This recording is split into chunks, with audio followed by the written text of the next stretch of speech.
Let's talk about some of the text messages that drivers are getting from their passengers before they get to the pickup location. Are you going to cancel or are you going to take the ride? That's what we're talking about right now.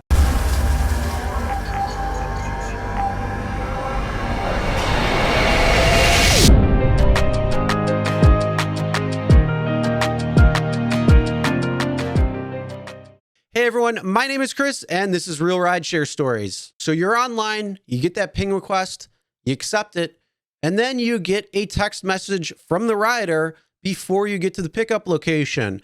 Now, I belong to a couple of Facebook groups and it's always interesting to see what you see and what people are dealing with. So we're going to talk about and highlight one of the messages that I came across and some of the responses that I could fit in the screenshot, as well as what would you do? So we're going to get right into what that is. So you can see on the screen right now, it says, really, what the fuck is wrong with people? I'm 2 minutes away and they send a message that you need to go help pick up luggage upstairs in the apartment. You're a driver, not your personal bitch. I canceled. I don't care if I don't get paid for driving over there. Idiots. All right. So this person in particular was probably very upset because this probably had just happened.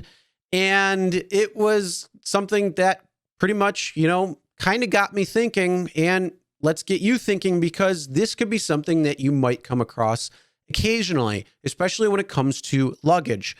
Now, this particular rider sent them a message saying that they needed to go upstairs and pick up their luggage and bring it down outside and put it into the car. Now, before I go on to a couple of responses and also my thoughts on this, I want to know what your thoughts are. What do you think on that particular thing? Would you take this ride? Would you go upstairs, pick up the luggage and bring it downstairs to the car?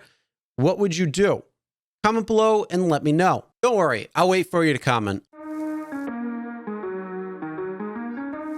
All right, now that you shared your thoughts on this and what you do, I'm going to share a couple of comments that some people posted on this particular Facebook post. And the first one, as you see, says, yep, good move. And if you can't carry your own luggage, then pack lighter. I don't and won't handle anyone's personal property to prevent any allegations or damage or theft. Nope, they can get their own shit. We're not a concierge service. All right, that is one person's response. And then another person's in this particular group is never, ever, ever go into someone's home. Seriously, not smart at all. Too much liability either way.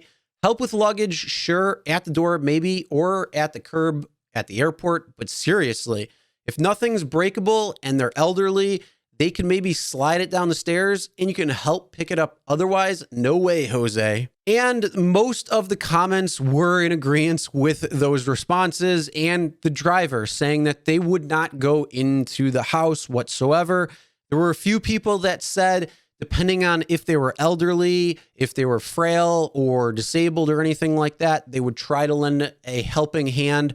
But if the passengers were capable of carrying their own luggage, then they weren't going to lift a finger or go in. And there were a number of commenters who said that they would cancel en route as well because they don't want to take somebody who's probably going to be very demanding and give them a low rating no matter how much they help them out. All right, now for my thoughts on this particular case. The only time I ever touch luggage is to load it into the car and take it out. I don't want them scratching my car, and I have a dash camera, so it's going to show if there's any issues when it is loaded up or taken out. Again, I don't want them scratching my car because we all know that they don't really care because it's not their property. So when it comes down to it, you have to take care of your own stuff. Now, you can agree or disagree with handling luggage at all because you don't want to assume the liability. That's your prerogative. That's your case. Again, this is my thoughts and my opinions on that. So when it comes down to actually going upstairs to a second floor to pick up their luggage and bring it down as well as take it to the car, that's a hard pass. That ain't going to happen. Now, I would probably continue en route to pick up them, and I would probably call them right away and tell them, look, I'm sorry, I cannot go into the house for any particular reason. and you can bring it out to the curb or out to the car. I can park in the driveway, whatever's easiest for you, whatever might be. But I cannot go upstairs into the apartment. And if they have a problem with that, or they start giving attitude or demanding or anything like that, at that point, then I would cancel the ride, because you know that they're going to be a pain in the ass and it's not worth the trouble. But if they seem like they're going to be okay, if they seem like that's fine and you kind of explain it with them, then at least the ride usually isn't going to be too bad, and they're probably not going to rate you low. It's more the demanding people, and you pick that up when you talk to them, because that's when you're going to get more of the cues versus reading from a text message. And again, I want to know what your thoughts are in this particular case. What would you do? Would you go upstairs? Would you cancel the ride? What are your thoughts? Comment below. All right, that's the end of the video. Make sure you hit that subscribe button and ring the bell for notifications so you'll be notified every time a new video is uploaded.